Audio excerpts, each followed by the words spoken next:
Syederalun pemerintah Kabupaten Pidi memilih Kecamatan Tiro Trusep untuk kegiatan panen raya padi serentak di 14 provinsi di Indonesia. Panen raya padi secara serentak dipusatkan di areal persawahan Gampong Pulau Masjid Kecamatan Tiro Trusep Kabupaten Pidi pada Senin 7 April 2025. Panen raya padi serentak tersebut yang dipusatkan di Kecamatan Tiro menggunakan 2 mesin combine di areal persawahan di Kecamatan Tiro. Hamparan sawah dengan tanaman padi yang telah menguning yang memancarkan keindahan yang sebagian diapit lereng bukit dengan gugusan tumbuhan menghijau.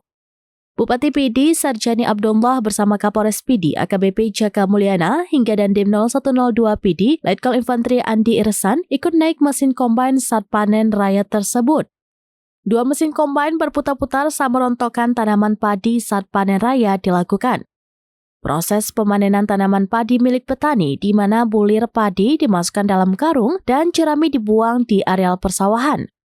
Untuk diketahui, Bupati Pidi Sarjani hadir secara virtual pada panen raya padi serentak di 14 provinsi bersama Presiden Republik Indonesia Prabowo Subianto. Melalui video conference, Presiden Prabowo menyampaikan rasa terima kasih atas kontribusi sejumlah petani. Menurut Presiden Prabowo, petani sebagai tulang punggung negara. Betapa pentingnya tugas sejumlah petani yang bekerja sebagai produsen pangan. Sementara Bupati Pidi Sarjani Abdullah menyebutkan pemerintah telah menetapkan harga pembelian pemerintah atau HPP terhadap gabah petani dengan harga Rp6.500 per kilogram. Untuk itu, kata Bupati Pidi, pembelian serapan gabah petani tidak boleh di bawah harga yang telah ditetapkan pemerintah. Dari Pidi, Muhammad Nazar, serambinews.com. Download Tribun X sekarang.